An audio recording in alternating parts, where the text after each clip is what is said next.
Bonjour pasteur. Bonjour bien-aimé. Merci pour le message d'aujourd'hui. Vous venez de nous parler sur la résurrection. Pouvez-vous nous faire le résumé de ce message d'aujourd'hui? Bien-aimé, merci pour votre question. Je suis vraiment béni. Vous savez, les mots-clés, la base de toutes choses, c'est la résurrection de Jésus. Si Christ n'était pas mort et ressuscité, comme la Bible dit, notre prédication, notre foi allait être vaine.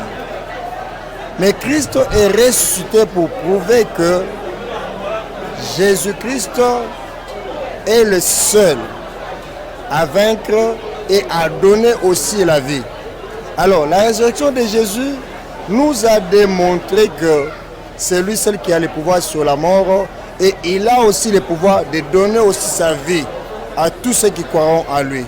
Donc, la résurrection de Jésus, c'est pour nous une bénédiction, bien-aimés dans ça. Merci, pasteur. Qu'est-ce que la résurrection nous a apporté en tant que chrétiens? En tant que chrétiens, la résurrection de Jésus nous a apporté sa vie. Vous savez, quand l'homme avait péché, l'homme était séparé de Dieu, en désobéissant à la loi de Dieu. Alors Christ est venu mourir pour réparer la faute que l'homme avait commise. La résurrection de Jésus, donc sa mort, sa résurrection, nous a ramené encore à la position qu'on avait en tant qu'enfant de Dieu, fils de Dieu et bénéficiant de toute cette bénédiction-là. Alors la résurrection de Jésus nous a remis dans notre place première qu'on occupait en tant qu'enfant de Dieu. Merci pasteur. Que pouvons-nous retenir de cette prophétie que vous avez évoquée, qu'aucun de ces os ne sera brisé? Vous savez, la Bible, c'est un livre prophétique. Dieu avait parlé et la prophétie marche vers son accomplissement. Vous savez, c'était une loi. Chez les Juifs, quand quelqu'un est mort, il est jugé condamné, on doit briser ses os. Mais lui, il est Dieu. Il est au-dessus de la loi. Il est venu même pour abolir. C'est lui la perfection même. Alors, quand la Bible dit qu'aucun de ces os, comme ces lois-là, a été promulgué, mis par les gens, et que lui, il est Dieu, il a fallu qu'il puisse marquer la différence. Aucun de ces os ne sera brisé.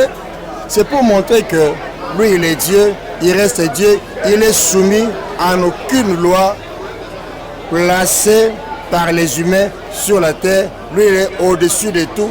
Et toutes choses, même la loi, doit lui obéir.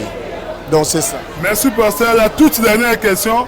Que pouvons-nous retenir du roulement de la pierre sur la tombe de Jésus? Vous savez, la Bible dit, pour les soldats, pour les scribes, pour les pharisiens, quand on avait mis Jésus dans les tombeaux, c'était fini. La pierre, ça symbolisait pour eux, notre mission est accomplie, le but est atteint. Mais Dieu, quand il a roulé la pierre, Dieu, quand même il a poussé, il est parti plus loin pour briser la pierre là, c'est pour montrer qu'aucune chose sur cette terre n'a le pouvoir sur Dieu le Créateur. Donc Dieu le Créateur, son pouvoir est sans limite, son pouvoir est au-dessus de tout. Donc c'est ça. Merci pasteur. Bénisse, merci beaucoup.